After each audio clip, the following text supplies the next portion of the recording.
Hello, this is Jacob Hiller with the Jump Manual. We now have a question. We are broadcasting live from Ustream, and one of the questions we have now is, how can you measure your vertical? And there are tutorials in the Jump Manual as well in the forums how to do it, but let me show you how I personally do it. This is my little gym bag full of nice tools that I use at the gym, and one of the tools is tape measure. And what I use this tape measure for, first of all, is to make sure the rim or whatever I'm working with is 10 foot, because a lot of the rims are not 10 foot.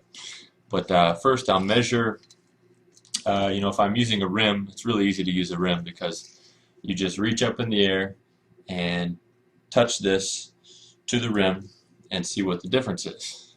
So if reaching up, just touching the rim was, say, 20 inches, 25 inches, 30 inches, then you know that if you can stand and touch the rim, well, you're jumping 30 inches.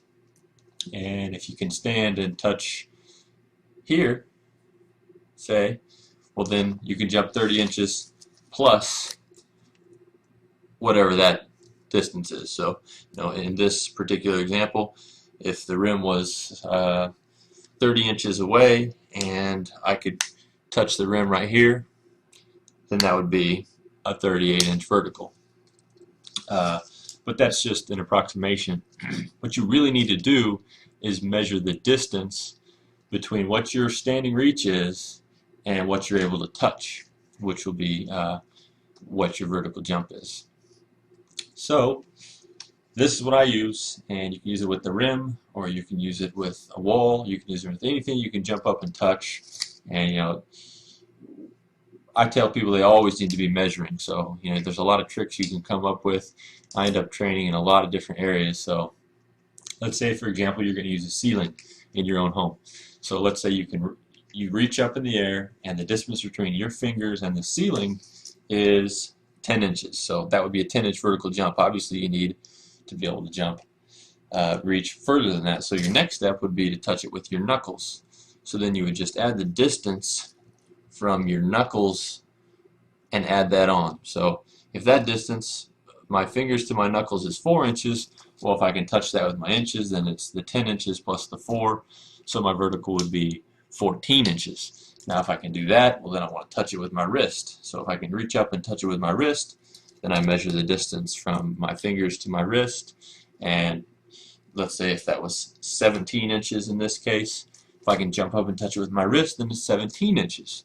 And if you need to go even further, you can go and use your elbow. So that is another way to do it if you're doing it in your home or you don't have something to measure your vertical with. Another way you can do is you can use the backboard. This is going to be a little more accurate. You can either put some paint or some tape on the tip of your finger and stand and jump and place that up on the backboard or a wall. Then reach up and measure the distance between your hand and that piece of tape or smudge on the wall, whatever you've done. So basically, there are a lot of ways to do this, and you may have to get creative, but the idea is what's your standing reach and what's the highest distance you can touch from that standing reach. And you do this often. For training, I recommend that you do it really every session, because it's always going to change, and you're going to get a better reading if you're doing this on a regular basis. And you're also going to push yourself to exceed your current best if you're doing this as often as possible. So I hope that makes sense. Measuring your vertical is extremely important for pushing yourself, for knowing where you're at, as well as for measuring what your central nervous system fatigue might be. I mean, if you see it going down and down, you know that your central nervous system might be fatigued, especially if you see your strength going up, but you see your vertical jump going down. So, hope that answered your questions. We do have an article on the blog about how to measure your vertical. It shows more in depth all the different techniques you can use. And we also have more tutorials in the forum and in the Jump Manual product itself. So I hope that was helpful. Talk to you soon. Bye-bye.